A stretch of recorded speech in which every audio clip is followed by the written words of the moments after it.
Olá, tudo bem?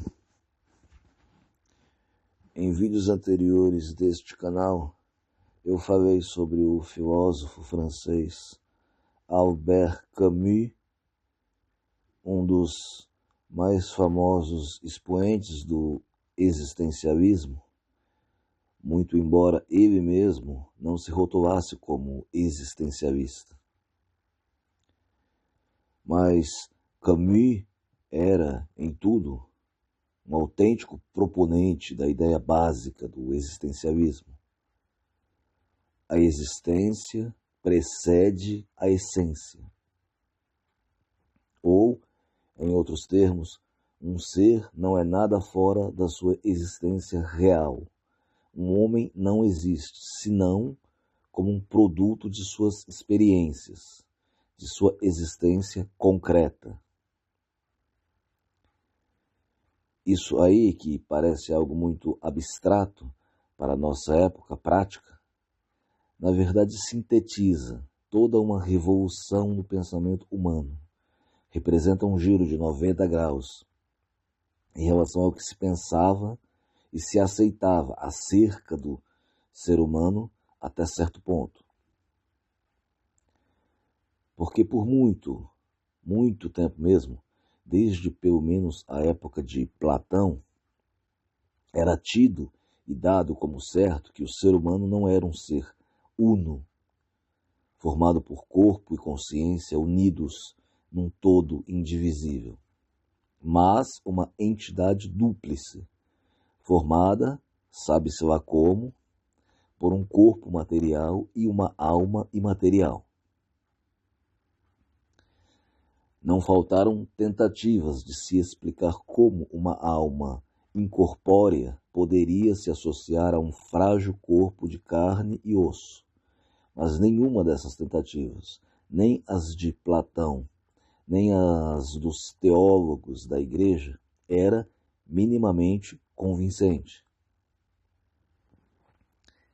A despeito disso, tais explicações mirabolantes tinham o crivo do poder de autoridade. E, na verdade, ninguém pensava muito a respeito.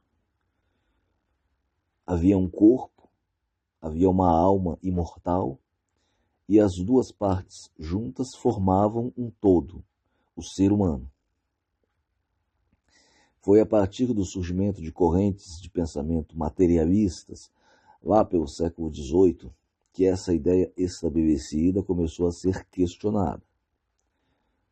O existencialismo surgiu como o resultado natural do progresso dessa ideia, já no século XX, depois da morte de Deus. A partir do momento em que já não havia lógica em se interpretar a alma, ou seja, a consciência humana, como algo totalmente independente do corpo físico, é lógico que também se deduziria que a tal natureza, a tal essência do homem, também seria questionada. Se não existe uma alma imortal que desce no nosso corpo no momento em que nascemos, isso só pode significar que nossa consciência, nossa mente, se desenvolve conforme nós vamos crescendo. Em outros termos, a existência precede a essência. Primeiro, você existe. Depois, você se torna alguma coisa. Ou coisa alguma. O existencialismo não tem o mesmo apelo popular de outros ismos, precisamente porque não oferece ao sujeito nenhum consolo. Não existe vida ultraterrena, não existe Deus, nem justificativas para estarmos aqui. Estamos aqui como poderíamos não estar. E não fazemos diferença, como não faríamos se não estivéssemos aqui. Cada indivíduo é apenas um a mais na multidão. Eis uma perspectiva que não pode ser lá muito atraente para quem se acostumou a ver o homem como centro do universo. Mas uma perspectiva muito libertadora, pois livra o sujeito de uma responsabilidade que pesa muito sobre os ombros dele. Pois em qualquer caso em que o homem se vê como centro da criação, e o pessimista, nihilista, se vê como centro de tudo, tanto quanto o crente, o que ocorre é que ele se assume para si um papel desproporcional ao seu real tamanho. Se como a coroa da criação, o sujeito se dá importância demais, como o último dos vermes, que o pessimismo diz que ele é, a situação é igualmente sustentável. Ao invés de dizer ao homem que ele é um semideus ou um verme, ao invés de adotar um dos extremos do pensamento religioso, o existencialismo simplesmente diz ao homem que ele é apenas isso, um homem, sem um destino a cumprir ou realizar, sem uma missão na Terra, exceto a que ele mesmo se atribuir.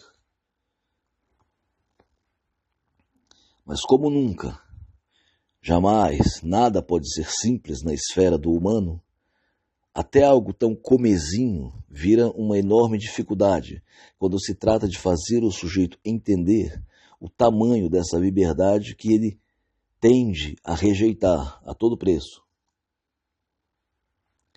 Pois tanto na religião quanto no pessimismo, no pensamento tradicional, o indivíduo não é de fato livre. Alguém não pode ser livre quando a escolha é entre a salvação ou o inferno. Se qualquer homem tiver a certeza absoluta que existe céu e existe inferno, qual a única escolha racional que ele pode fazer? Obviamente, salvar-se. De modo análogo, o nihilista se vê como prisioneiro de um destino inexorável.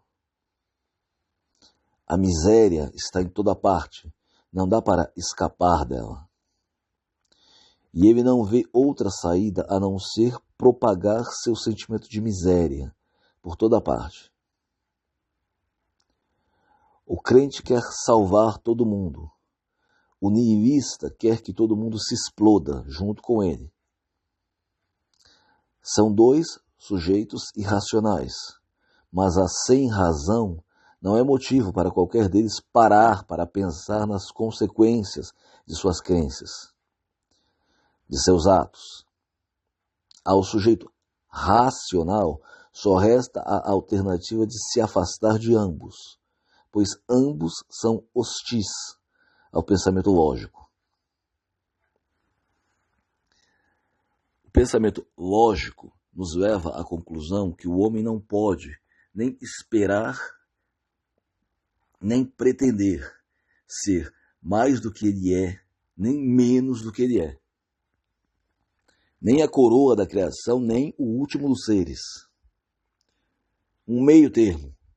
Um ser que pode criar ou destruir com a mesma vontade, mas que, acima de tudo, tem uma escolha, uma possibilidade de escolha real, de ser alguma coisa ou ser nada, mas sem que possa atribuir a responsabilidade por tal escolha, seja a Deus, como o crente, seja ao destino, como o pessimista.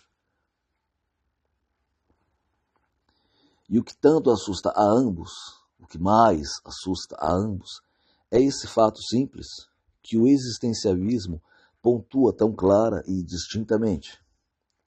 Não existe esse tal de destino. Se o homem está condenado a alguma coisa, é a ser livre. Mas isso, veja bem, não é uma condenação propriamente dita. É quase o oposto disso. Quando Jean-Paul Sartre disse que o sujeito está condenado a ser livre, ele não quis parecer ou soar como um catastrofista. Ao contrário, ele quis pontuar que o homem, ao contrário de todas as outras criaturas vivas, tem o poder, a faculdade da escolha. Essa condenação de que fala Sartre não deve ser confundida com qualquer ideia de teor religioso, fatalista. O que ela implica é que o indivíduo não pode, racionalmente, colocar a culpa de seus atos enquanto indivíduo, enquanto ser autônomo, claro, nos ombros de ninguém, aí incluídas entidades sobrenaturais. A partir do momento em que sabe o que faz, o homem sabe que o que ele faz parte de sua vontade autônoma. Claro, existe toda uma discussão acerca do alcance dessa vontade.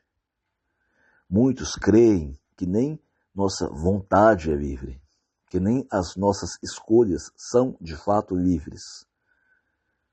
Essa é uma discussão para outra hora. Aqui, partindo do ponto de vista estritamente existencialista, temos que, sim, temos um grau de liberdade de escolha, que é maior ou menor quanto maior seja nossa autoconsciência, nossa consciência de nós mesmos.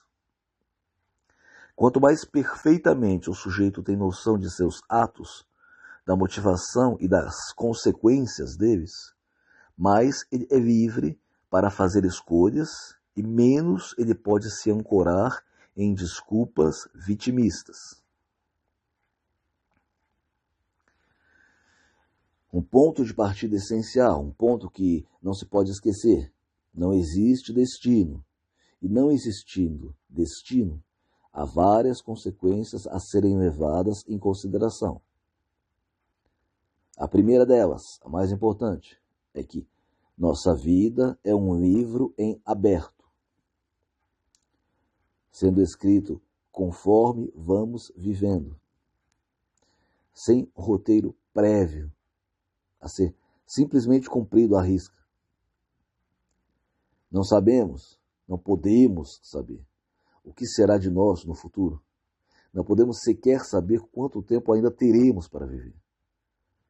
É uma imprevisibilidade total e desconcertante, que a maioria das pessoas prefere simplesmente não encarar. A vida, literalmente, é uma caixa de surpresas. E não podemos saber o que está nos esperando a cada novo dia que vivemos. Em geral, a experiência ensina que quase nunca as nossas expectativas se conformam com a realidade. As coisas nunca acontecem exatamente como esperamos. Nem para o bem, nem para o mal. A felicidade é menor do que esperávamos. A tristeza é menor do que temíamos. A única certeza é que seremos surpreendidos, ainda que pensemos que tudo está milimetricamente planejado. Não somos os mesmos que éramos há algum tempo atrás, porque as experiências vão se somando e formando o nosso espírito.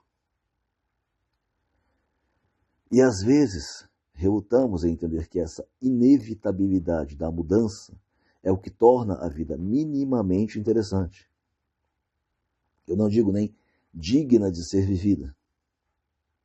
Cabe a cada um definir para si mesmo se vale a pena viver ou não. Esse é outro ponto interessante do existencialismo. Você não pode simplesmente querer prescrever um curso de ação a ser seguido pelos homens. A rejeição por parte de Albert Camus do rótulo de existencialista tem algo a ver com isso.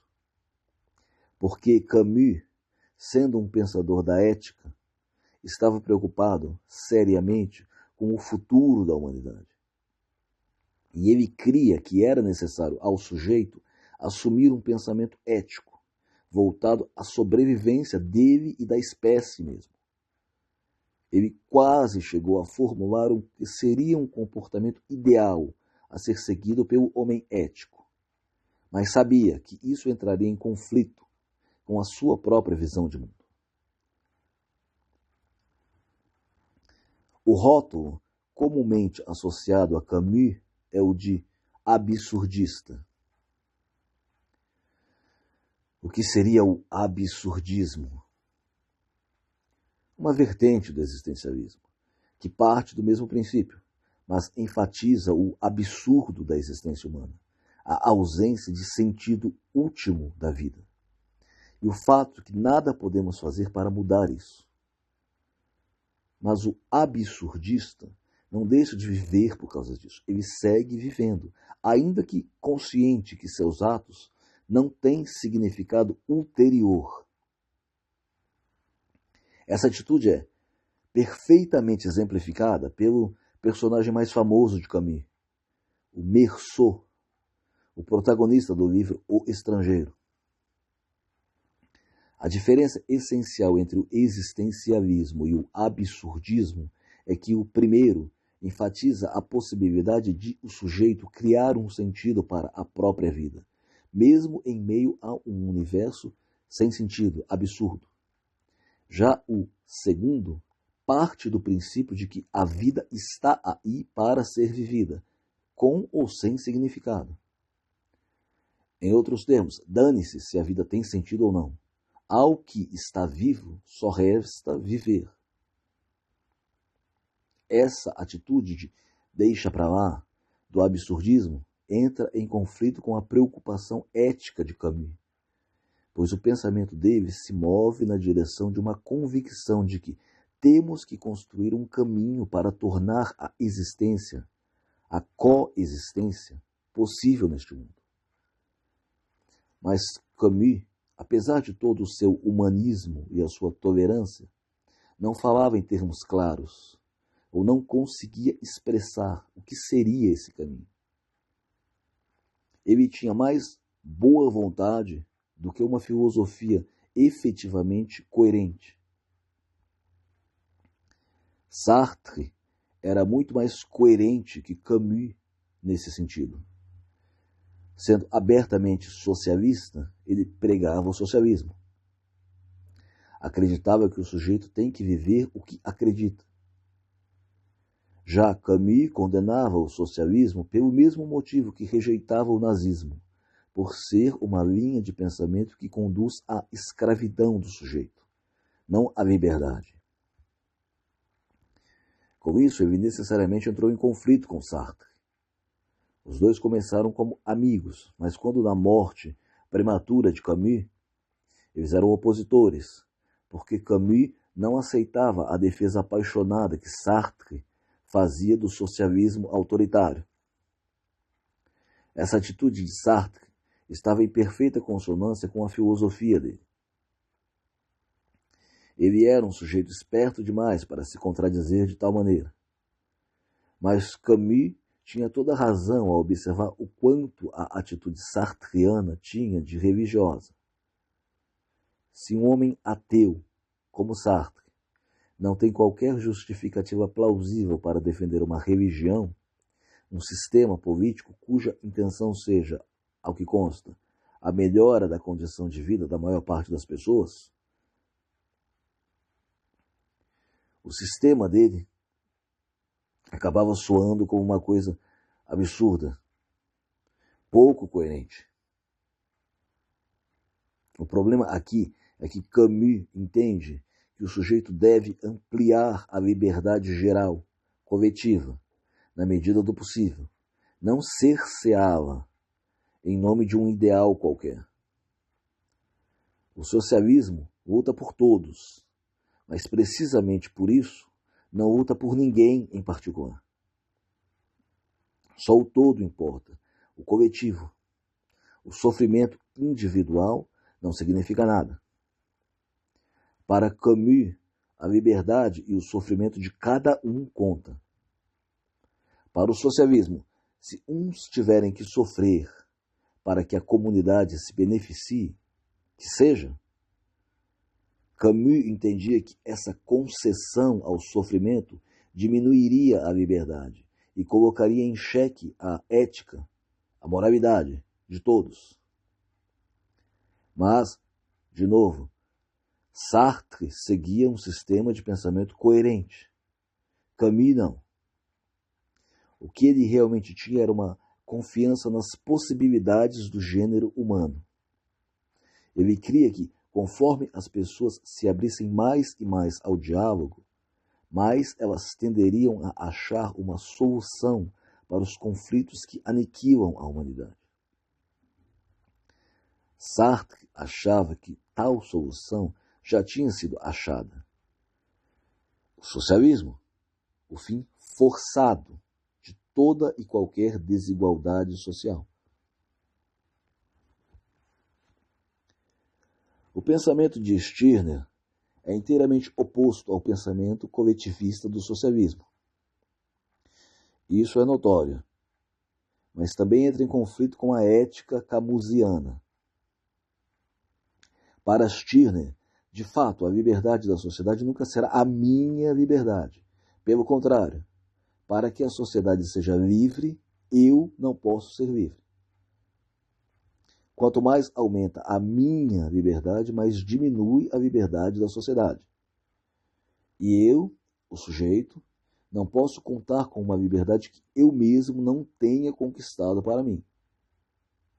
A liberdade é algo grande e fundamental demais para ser simplesmente concedida. Nada que tenha valor real pode ser de graça. O sujeito se torna livre ao arrepio da sociedade, não por causa dela. Mas o sujeito precisa da liberdade, da sociedade. Ele poderia escolher viver como um ermitão, mas a sociedade oferece conveniências que tornam a vida muito mais aprazível. E como a sociedade não é um ente personalizado, um ser individualizado, com consciência própria, mas uma abstração, o sujeito tem aí uma vantagem, que só não aproveita a seu favor se for muito ignorante. Onde Stirner mais conversa com o existencialismo é precisamente na questão da possibilidade de o sujeito ser livre. Mas o egoísmo stirneriano é tão radical que não pode ser associado a um outro ismo qualquer sem se boicotar. O sujeito tem que tomar conta do ismo da preferência dele, tornar-se seu proprietário. A preocupação excessiva do Camus com a ética não seria do agrado de Stirner, porque para este último, a luta pela libertação do espírito não termina enquanto houver qualquer obrigação pairando acima da cabeça do sujeito, como um fantasma. A ética não é um Deus menos implacável que Jeová. E ela não permite que você queira escolher ser ético ou não. E se o teu ideal de vida é aproveitar a vida ao máximo, e os outros que se danem, você está dentro da lógica stirneriana, mas Camus recriminaria tua indiferença ao sofrimento que existe ao teu redor neste mundo. Aí você responderia, e como eu posso mudar esse sofrimento? Como eu posso mudar ou melhorar o mundo sendo apenas pó?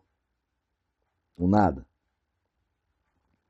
A razão estaria com você, mas pode acontecer, como acontecia com Camus, que a emoção seja tão importante para ti quanto a razão. Stirner não era um existencialista no sentido estrito, mas um precursor dessa linha de pensamento certamente ele era. O existencialismo não seria possível sem o pensamento radical do século XIX. E apesar dele estar indissociavelmente ligado às figuras de Sartre e Camus, uma vez que estes dois seguiram um caminho próprio, criando, por assim dizer, sistemas próprios de pensamento dentro da ótica existencialista, nada impede que se resgate o termo, dando-lhe um entendimento mais amplo e menos restritivo. E como não existe, nem pode existir para o sujeito, pensamento mais libertador que o de Max Stirner, se a gente interpretar o existencialismo sobre a ótica stirneriana, o sistema ganha muito em profundidade. Porque é em Stirner que temos o sujeito totalmente entregue a si mesmo e às suas decisões, decisões que dependem de seu poder. O indivíduo não tem qualquer desculpa, nem pode avocar entidades estranhas a ele para se justificar. Cabe a ele se tornar o que quiser, ou não se tornar nada, pois as consequências quem tem que enfrentar é ele. E como é ele que tem que lidar com as consequências dos seus atos, o sujeito naturalmente não deve nada a ninguém, nem a Deus, nem ao mundo, nem à sociedade, nem à própria família. A devoção a algum tipo de ideologia não é menos escravizante que a fé religiosa. Em ambos os casos, o homem tem que prestar conta dos seus atos, tem que andar na linha. Mas andar na linha implica necessariamente em viver segundo regras impostas por outros. Enquanto para o indivíduo genuinamente emancipado, as regras a seguir são impostas por ele mesmo. Foi necessário um longo percurso para que o homem chegasse ao ponto de entender que a sua vida é uma criação e uma responsabilidade sua. Durante o longo tempo em que o indivíduo era só o que a sociedade fazia e esperava dele, tal atitude seria impensável. Foi necessária a morte de Deus, quer dizer, a derrocada da ideia de que o homem foi criado por um Deus inteligente, para que florescesse, no século retrasado, a verdadeira noção da liberdade e da individualidade humana. O existencialismo representou um enorme avanço porque deixa de lado toda e qualquer implicação metafísica em prol de uma aceitação plena das limitações e da precariedade da vida humana. Mas antes dos existencialistas, Stirner já via a vida humana como algo precário, e por isso mesmo, algo precioso. Por ser precária, por ser algo tão fugidio, tão fácil de se destruir, a vida não deveria ser jogada fora ou ser colocada a serviço de algum tipo de ideal que a aniquila. Como os sistemas exigem que o sujeito dê tudo de si a eles e acabam se voltando contra toda a liberdade individual real, que é contrária por natureza aos sistemas, acaba que, para se libertar de fato, o indivíduo tem que abdicar de qualquer pretensão de mudar ou salvar a humanidade. Ao invés disso, ele tem que se concentrar nele e, ao fazer isso, ironicamente, ele presta um serviço à humanidade, mas um serviço que não lhe custa nada, porque só o faz garantindo sua própria sobrevivência em primeiro lugar. Ao criticar as escolhas de Sartre e Camus, não posso deixar de pontuar que o existencialismo, e para mim o absurdismo nada mais é que uma corrente do existencialismo, representa um grande avanço em relação a outros sistemas de pensamento, precisamente por se adequar também à noção de liberdade individual, que quase deixa assim de ser um sistema.